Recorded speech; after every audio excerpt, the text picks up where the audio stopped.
All right, well, welcome back. It's time to talk about fuel injection.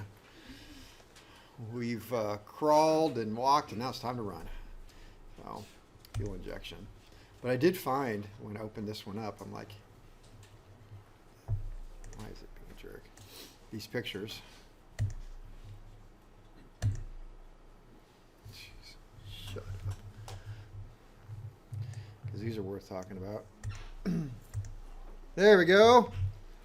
I told you a story, I think, last week, and I said I was called in to give my expert opinion on what happened to this engine. And look at that piston, look at that connecting rod. It's kind of droopy. And I said, oh my goodness, that was a hydraulic lock caused by running the fuel injection system too long with the engine off. Fills the cylinder full of fuel, and when you hit the starter and this piston comes around, it's got nowhere to go because it hydraulic locks, so it's going to bend the connecting rod and break off part of the piston. So that's exactly what you do. There it is, another one. When you run a fuel injection system or a pressure carburetor, not as much a pressure carburetor because they're updraft, they kind of want to fall back down, but depending on where it's located. Definitely fuel injection because it injects, injectors go this way. They're right next to the intake valves. So if the intake valve is open, that fuel just runs straight down, fills up the cylinder, you hit the starter, that's what you get. Not a big deal, because you can just overhaul the engine or buy a new one. What's that? At least you wait. Yeah, because it happened during startup. Is that not as bad or worse than a prop strike? I think it's worse than a prop strike. Yeah, because a prop strike, you just hope that it didn't transfer into the engine, but you're guaranteed with this that it did. It started in the engine and worked its way. It transferred. Yeah. Unless you're a propeller person, you really don't want your propeller to get damaged, then this is the way to go because it's guaranteed to not damage your propeller. All right, let's see here.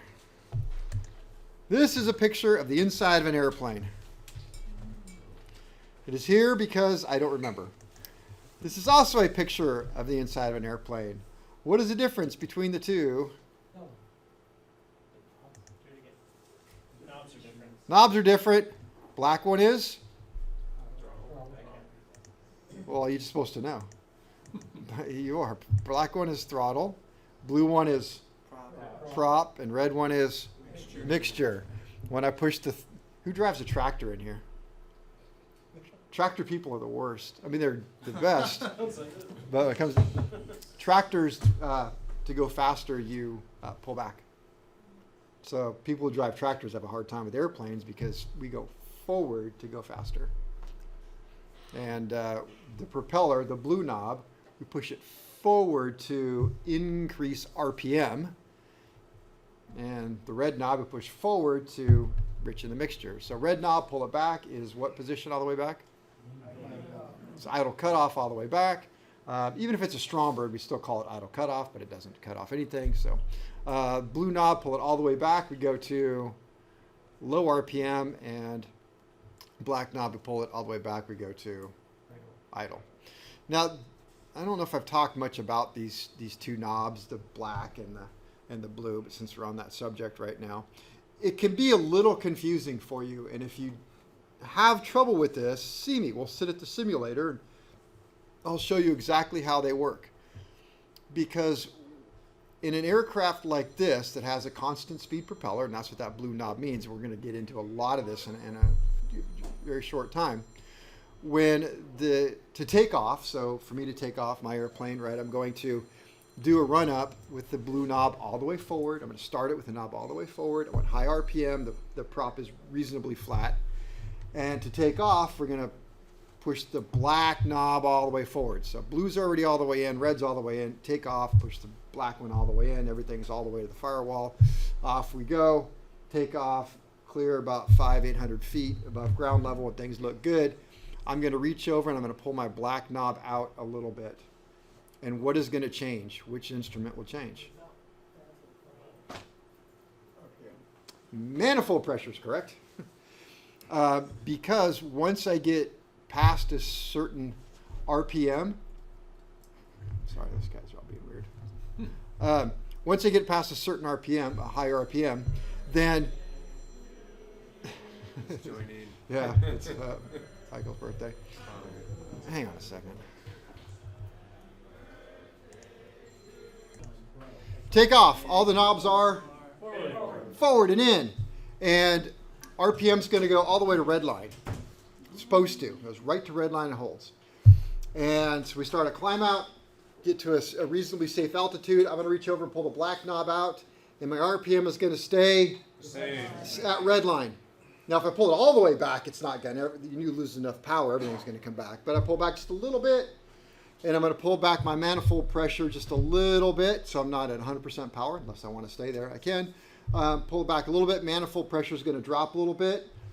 Power output drops a little bit, but the RPM stays up, right? Because power is a function of RPM and manifold pressure. All right, so continue my climb. I go another, 1,000 feet or so, and I look over, and my manifold pressure is now lower. It got less, and I didn't touch anything. What happened? Got higher in altitude, so the air pressure went down, so the manifold pressure dropped. So I reach over, push it back in a little bit. Keep climbing. Go another 1,000 feet. I look over, manifold pressure dropped a little bit, so I push it in a little more if I want to keep climbing. Well, if I don't want to keep climbing and I want to level off right there, fine.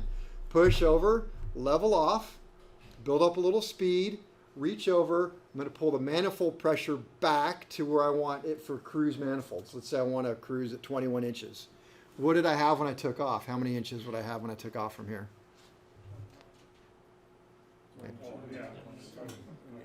About 1 inch less than atmospheric. So I figure about 29 inches when I took off.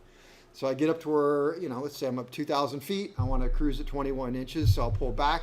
Black knob to 21 inches. Where's my RPM? Still at red line. Okay, then I'll reach over the blue knob and either screw it out or pull it out gently. And my RPM is going to start dropping. What's my manifold going to do? It goes up.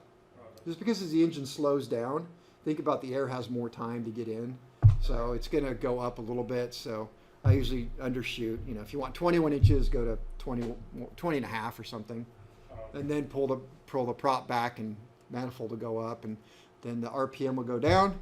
And RPM and manifold are set. And you already know what the red knob does in full. All right, so we are going to talk about... Did you hit record? That's what I was just wondering. Did I hit? Yes, I did hit record. Thanks for asking, because that was my concern there too. All right, we're going to talk about fuel injection systems. I mentioned that. Right now, we're just going to, screw around with this. All right. First thing we're going to talk about two different types. Unlike the pressure carb, where the PS5 was kind of like the PR58, just a little different. The two different types of fuel injection systems we're going to talk about, which are now on every aircraft out there, these two systems. So you're either going to run into that Marvel shoveler pretty much, and if it's not carbureted, then it's going to be one of these two systems, almost guaranteed. Unless it's really old plane. We're going to talk about two. One is the RSA, the Bendix RSA. There is the Bendix RS. It's antiquated. We're not even going to talk about it. So if you're reading the book, which I really hope that some of you do, because it's helpful to hear it from a different voice. Don't waste your time reading the Bendix RS system. Just go straight to the RSA. It's a big deal because a lot of the books have the RS system and you'll get all confused. I was doing that one time. I was reviewing and I'm like, this isn't even true. What the? Oh, it's the RS system.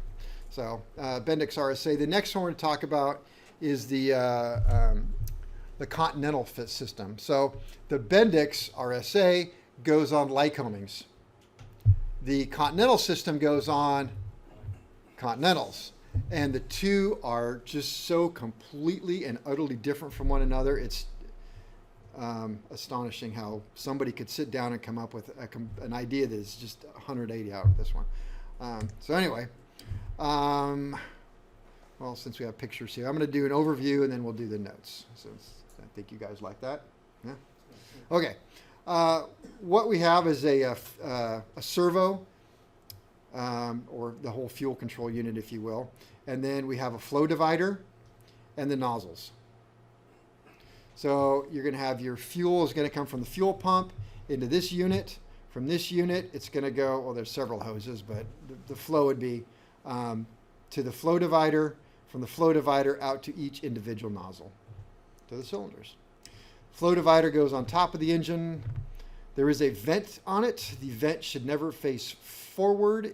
That's not a vent, I think that's a fuel line, but the vent never faces forward because then you get ram air and it pushes down the diaphragm and you don't want that. So vents are always off to the side or to the back. Lycoming is very, very fussy about these little lines. And that is because when they break, it sprays fuel under pressure on a hot cylinder, causes a fire, and people die. So it's an absolutely fantastic system, but there are airworthiness directives on exactly where these little clamps go, and they're to be inspected every annual or 100-hour inspection according to the AD. Also, this system, as with the other system, is deadly, and that I have actually been involved in NTSB investigations where a mechanic put the hose on and didn't tighten it. It's just that critical. If you look at these right here, I like whoever did this. See that little torque stripe right there? I don't want to fly in it. When I bought my airplane, I got it home and opened up the cowling, I didn't fly it again until I checked every hose and put the little, granted I flew it all the way back from Wisconsin, or Michigan. I knew it was fine, but, just, you need that. You need to know that every single hose has been tightened, and then, so I have the wrench in one hand and the little tube in the other, and I will check it and stripe it, and check it and stripe it. None of this check them all, then stripe them all. It's like, that hose has been checked, that hose gets a stripe. Next. And, you want to hear my NTSB story? It's kind of interesting. I'll make it very quick. So, it was big Lycoming 200 horse. Anyway, this particular system, I don't know exactly what happened to the pilot, but NTSB and FAA were obviously involved. They shipped the engine to me. I put the engine up on our test stand, which looks very similar to the kind of one we're using, but had side controls, which was obnoxious. And we had a test club, which is a wooden prop about four-bladed, about yay big around, that puts all of the thrust just right on the engine for cooling. So we get it, and the NTSB's instructions are get it ready to run, don't touch anything, don't fix anything, don't start anything. And so you get it all set up, and then they show up, and NTSB, FAA, and attorneys, and representatives from, you have Lycoming attorneys, you'll have the airframe manufacturer attorneys, you'll have representatives for you can have up to 15, 20 people standing there, watching you do your work. So what we did is put it all together and started it up and, warmed it up and ran it up to full power. The engine ran fantastic. It was just really going strong. So we shut it down, and then the NTSB explained what happened is this particular nut where the fuel comes from the fuel control unit, the input right here, had came undone. So he had this theory that it wasn't tightened. So what he wanted me to do was start up the engine and run it, and then go up there and loosen the nut at full power. I said, "You're crazy. You can't even stand in that." And it was. I'm recording, so be careful. He questioned my mother's integrity about some things, and called me a few names, and questioned my manlyhood. Told me how he was going to show me how it was done. I did, and this was hilarious because he was wearing a shirt like this. He had his glasses and his cigarettes and a lighter, a couple of pens in there. And so he had me, we're 2,700 RPM, that's max horsepower. And he took one step into the prop wash, and everything in here was just gone. You could just see it leave the you couldn't even chase it. It was gone. So he gives me this business. I'm like, pull it back. What's the matter? So I remember that. What's the matter? He was not happy. So we came up with plan B. He said, how about we stop the engine, we loosen up the nut and put it on finger tight as though a mechanic would have, and then see what happens. So we did that, put it on finger tight, started it up, I think we ran it at idle for 15 minutes. Take it up a little bit. Take it up to where you do a mag check. Took it up to where you did a mag check. Run it for another, 5-10 minutes. Nothing happens. Take it up to full power. Full power, you got right about there, and you could see that nut vibrate off. Boom! It wouldn't run for more than about a minute or two. It would pop off, spray fuel everywhere until the engine shut down. Then it was done. We put it on, do it again. Did it again and again. So we did it like 3 times in a row, just like that. Just proof that that's exactly what happened. So. Because somebody didn't put a wrench on that, probably killed somebody. So that's why I'm such a nut about hoses. Stickler's a nice word too. All right, so the Bendix system works very similar, but a little bit different in some of the ways that it acts to a pressure carb. So you can see, although they don't label it A, B, C, and D, we can. And also your A, B, C, and D went from left to right. Okay, air metering force is on the right and it goes to the left. So somebody just had to just screw with you on this one. So we'll start over here on this side now. So we come up here, which is Venturi, is going to go into what we call A. It's not. And we'll have suction. This is going to go into B. But it's not. It's just, nope, I screwed that up. I'm sorry. So you recognize that the airflow is down there. If you just turn that upside down. I know. Everything will be fine. I think I just screwed it all up, though. All right. That's impact right there, because I can see it going there. Yeah. Did I say that to begin with? I mean, you were just going right to left. Yeah, I was. All right. Let's just do that. All right. But I think I did say this is Venturi. I did say that. Okay, I was right. Venturi, and that's now A, Venturi. Well, we're not going to do A, B, and C, but I'm just going to do it. Sure. And then impact comes in here, and impact, of course, is now in B if we were going to give it letters. And what we know is A plus B equals air metering force. And so because A is suction, and this is pressure, suction is going to move the poppet to the right, and the impact is going to move it to the right. So air metering force tends to move it that way. So far, it's like, yep, checks out here. All right. So now on this side, fuel metering force. This is where things get just a little different, but not. So we have the fuel pump's going to come in, force fuel in. So this over here, what we're used to being pretty much a set value, C. Well, that's coming in from the. We have the boost pump, which what kind of pump is that? Centrifugal. Okay. And then we have the fuel pump. I don't know what they're little googly eyes. That's what it is. Hello. What kind of fuel pump do we have? Let's see. We don't have a rotary vane. We have a diaphragm. So the RSA system on Lycoming is going to use a diaphragm. So what sets the pressure on a diaphragm pump? The servo. The restriction.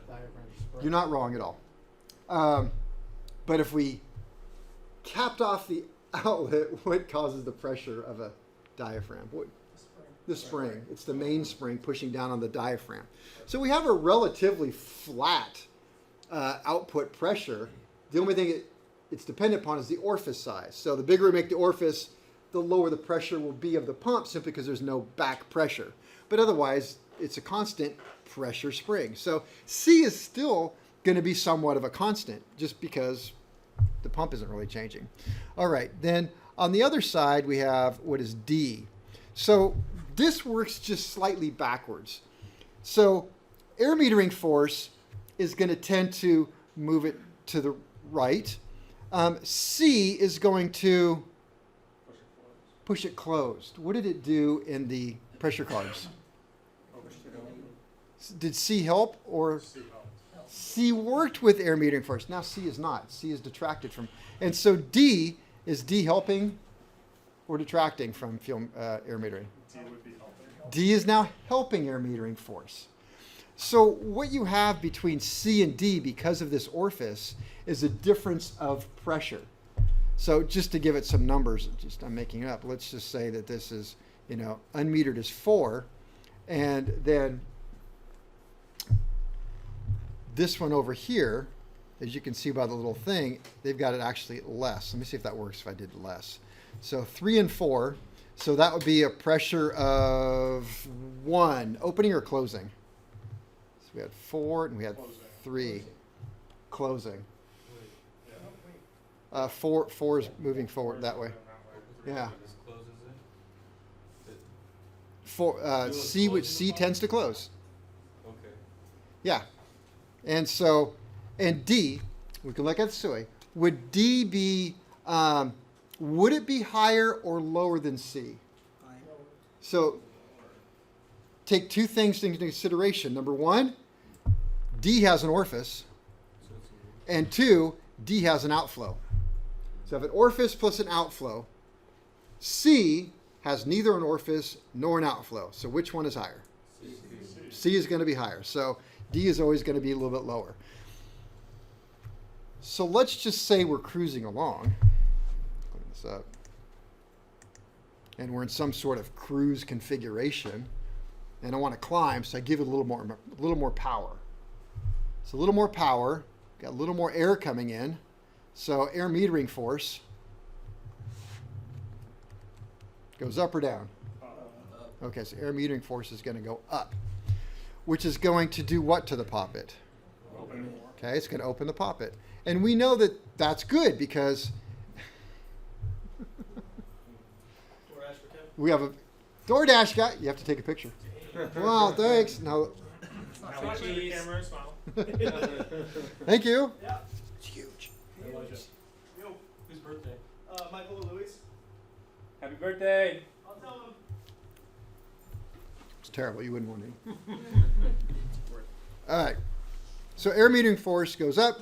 The poppet opens. We know that's good. I hope you know it's good. Because when the poppet opens, more fuel is going to go out this way to the engine, which is what we wanted because we have more air. But we also know that if something doesn't change, that poppet starts going open and it continues to open until it hits the stop, and then all of the fuel comes through and the whole engine floods, and only wanted to go a little bit faster. So what happens is with the C over here, the unmetered fuel, I wanted to get the name right. We'll call it C for a minute. So with that being a constant, then this is going to, now, I should be careful I say it's a constant. What did we learn about the diaphragm pump, though? About its constant, is it a constant pressure? Remember they had the line, they said max pressure is at 0 flow. Oh, you're talking about the fuel pump. not- Fuel pump, yeah. Okay. Max pressure was at, Zero flow.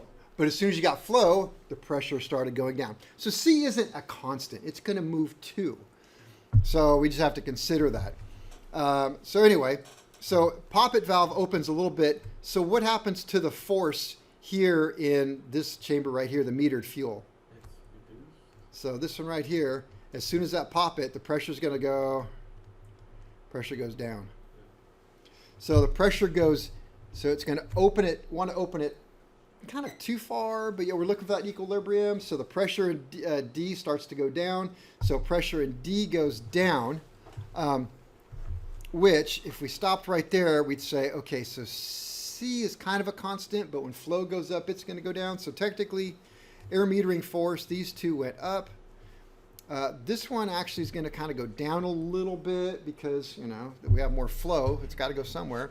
And this one's going to go down a little bit. Oh, shoot, you know, we're running into a problem here, right? If both of these go down and that one went up, that's kind of looks like an imbalance. But we have to look at it from a different light and say between D and C, it's the difference of, and I hate to say this, because you go, no, it's electricity, difference of potential between the two, or the, I shouldn't say that, the difference of the pressure between the two because of this, because of the orifice. So when the poppet valve opens and fuel bleeds out of here, the difference of pressure between, we'll say D and C, goes up. The difference between the two goes up. Sure, C might go down a little bit, but D's going to go down more, which, I don't know if I had to give it some numbers, we'll just say, well, obviously we want it to be like, you know, 4 and 4 would be on both sides, it's in equilibrium.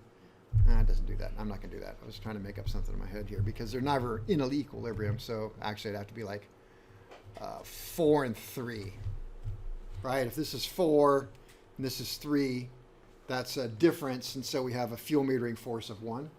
I'm going to see if this works. I may screw it off. It's a new thought in my head. Fuel metering force equals 1. If I did it the other way around, it'd be 4 minus 3. That would be nice. So we open up the poppet a little bit. And so the pressure in D is going to go up or down? Down. So I don't know if I said 2. But I said also the pump pressure goes down because we watched the video. And let's say it went down by 3. Or it went down a little bit. So it's 3. So fuel metering force equals 1. So the difference stays about the same. I made up some numbers. I probably made them up wrong because the fuel metering force went up. So technically, this number should have also went up. So it should have been more like, You could have done halves. yeah, I should have done halves. Like, yeah, I should have been. 2.5. This should have been like, yeah, 3.75. And this one, so just we'll edit that out. And it'll go up. So yeah, I've never kind of made up the numbers before like that. I was just trying to do on the fly, and now I can see why I have to sit down and actually do it. But we'll go back to what I want you to take away from that. Fuel metering force is the difference between the two. Much like we learned before, but it's just kind of different. You guys follow that? Difference between C and D is greater when the poppet opens, which is the fuel metering force. Say that again. I want to The make sure. difference between C and D The difference between C and D are greater when the poppet opens. are greater when the poppet opens. That is correct. Okay. That is absolutely correct. So as the poppet opens, pressure in D is going to drop off, creating a higher difference between C and D. So that higher difference is what compensates for the air metering force going up. So does that mean the higher the difference, the higher the metering force? Yes. Yes, it is. So we could look at it. Oh, dear God, I'm going to do it again. Maybe I should just talk it out, and then I'll tell you. Okay, now listen. If we didn't have this orifice and the pump put out 5 psi, then the pressure in D would be how much? Pretty much 5, and then the other side would be 5. There'd be no metering force because they're both equal. Yeah, that's probably a bad way to do it because you say, well, you have a little bit of leak. But anyway, hopefully you got what I'm saying there. The difference between these two is because of the orifice, and it works backwards. Air metering force tends to open the poppet. Yep. This chamber right here, the unmetered fuel, which we were calling C, tends to close it, which is different. Over here, D, metered fuel. It's metered because it went past the metering orifice. Metering tends to open the poppet. C doesn't go anywhere. It's just like a. It's a reference. Okay. Yeah, just a reference. So is that to say the higher the air metering force, the higher the fuel metering force? Well, we could say this with certainty. The higher the air metering force, the greater the poppet is going to open. Correct. And the greater the poppet open, the higher the difference is. And the higher difference between the two. Okay. But if you got nothing else from this, you can go back to the greater the air metering force, which means that the throttle valve opened, the greater the air metering force, the further the poppet opened, which allowed more fuel to the engine, which is the entire goal. Got it. That was easy. But it looks like this. So nothing's really changed right here. Right? The only thing that's changed is we put in a mixture control and a throttle valve. And the mixture control, if I do this right, is located up here because it can override this orifice. So it can make this particular orifice smaller. So it's going to run off of that one.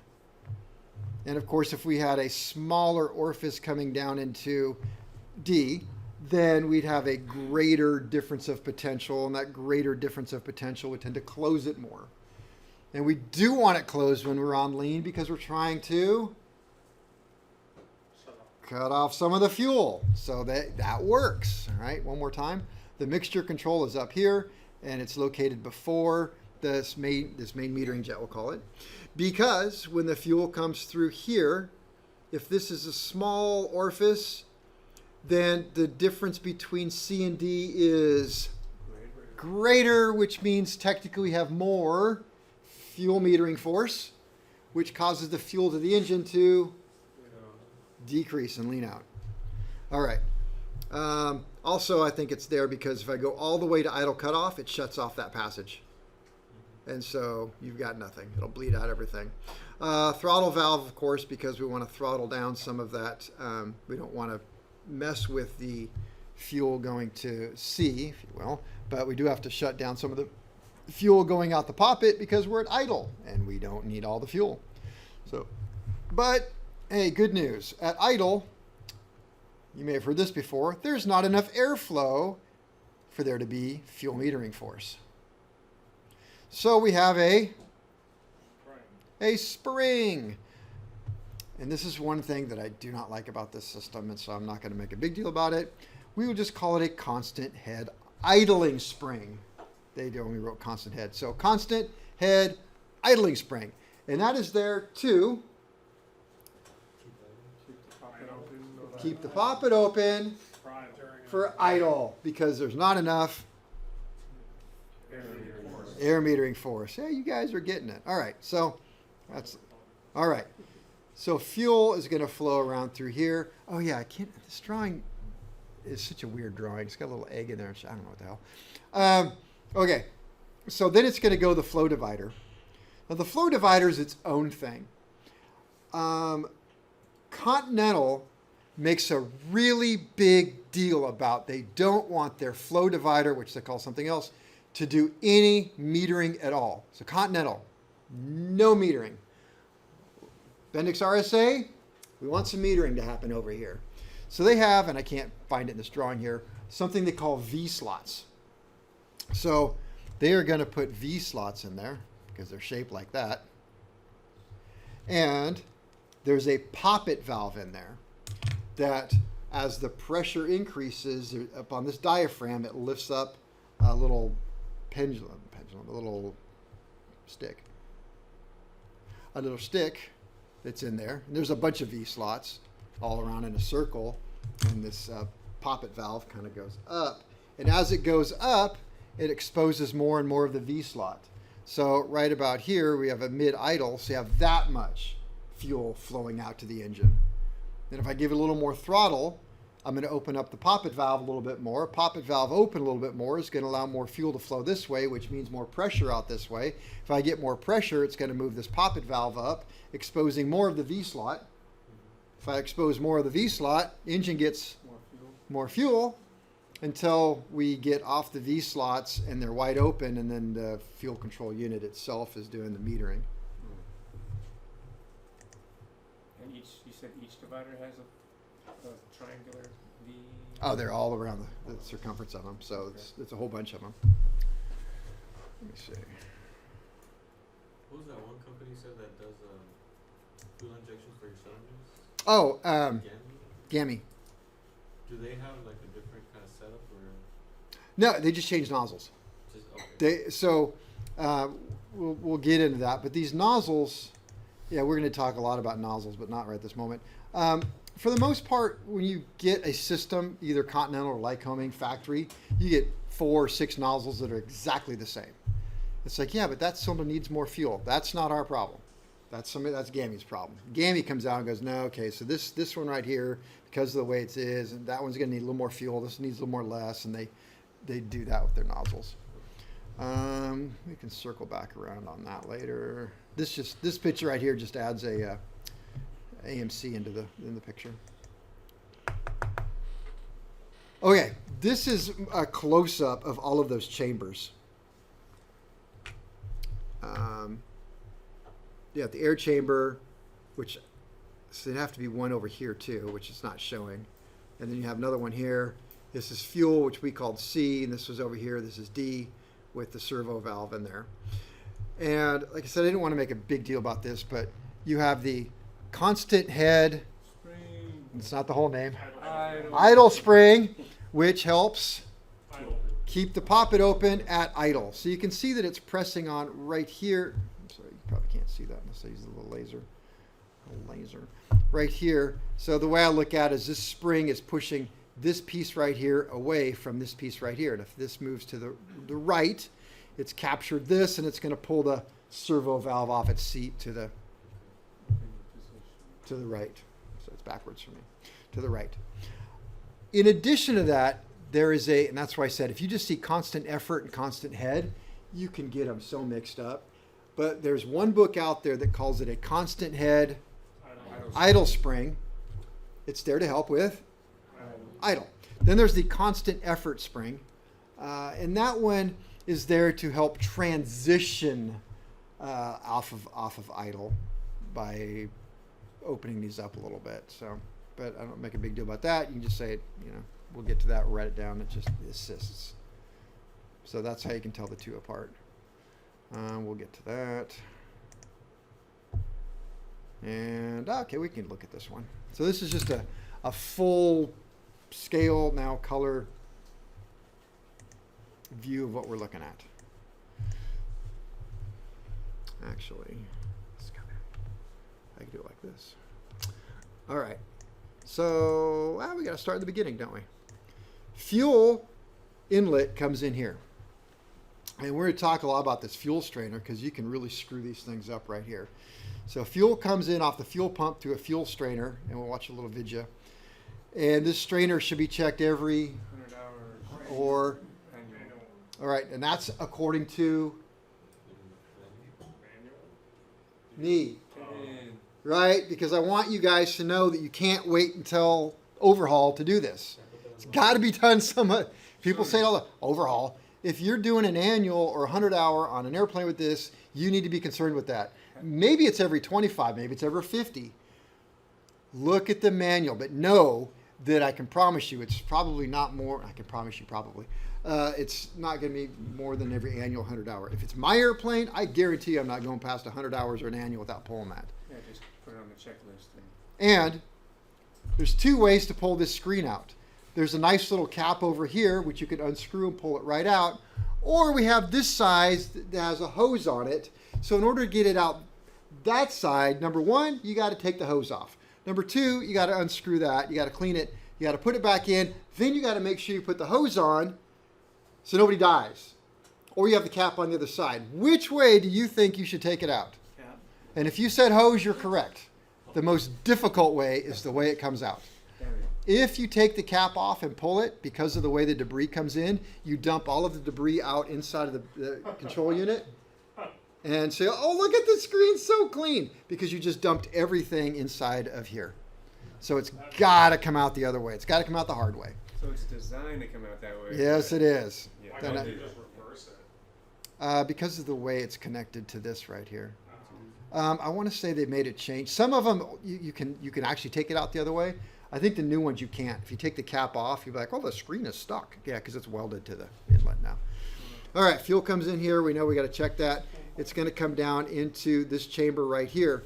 Let's look at this. This is the mixture control. So the first thing it's going to see is the mixture control system. All right, so we have the mixture control. And like we saw that drawing before, we had the mixture control before the other orifice. So this right here, think of it as an off-center disc. So as we rotate it, it can block this off or open it up. All right, so it's going to come down through here, the mixture, into this little chamber, and then there's an orifice right there, main metering jet, which allows it to come into here off the main metering jet. So if this is more closed, then this is kind of the main metering jet. All right, it also goes this way here. So that gets really confusing. Why do they have that? What happens with this? I wish the drawing was a little bit better. So that right there is the sensor for chamber BC for us. So, no, by the way, they reversed it again over here. So, all right, so we have our sensing chamber over here, which is going to be the constant, so we'll call it C. We've got this over here, which is going to be our main metering jet there. So this is our mixture. So that came through here. So we got that. Okay, so it goes through the main metering jet, enters into this chamber right here. So this has to be the throttle side. So, and that's going to just be an off-center, in the way the drawing works, kind of makes this little area smaller or larger. So if we're at idle, we don't want a big opening. It's very small. That's some fuel. At wide open throttle, full rich, this will be wide open. That'll be wide open. Okay? Fuel goes this away. Now this time it's not just sensing, it's got to be the outlet because that's the only way it can go. So outlet there. All right, we know how this works. We got Venturi suction. They're going to call that this one. I don't like that. Why are they calling yellow Venturi? They're not. I know. I was like, that's why I said I don't like that. We know that these are what? Impact tubes. So we know that this right here has got to be A. We're going to call it that. And then Venturi is going to be up in here. So that is the suction. So pressure, suction. It's going to move it to the left. Yeah. Yep. Okay. The red, which is unmetered, is going to tend to close. And then metered fuel pink is going to open. All right. So it goes from there out this piece right here. So now it's all, because this is all attached to it right there. So, and also this is attached to it too. It's nice one to put it over there. All right, comes out, goes to our flow divider.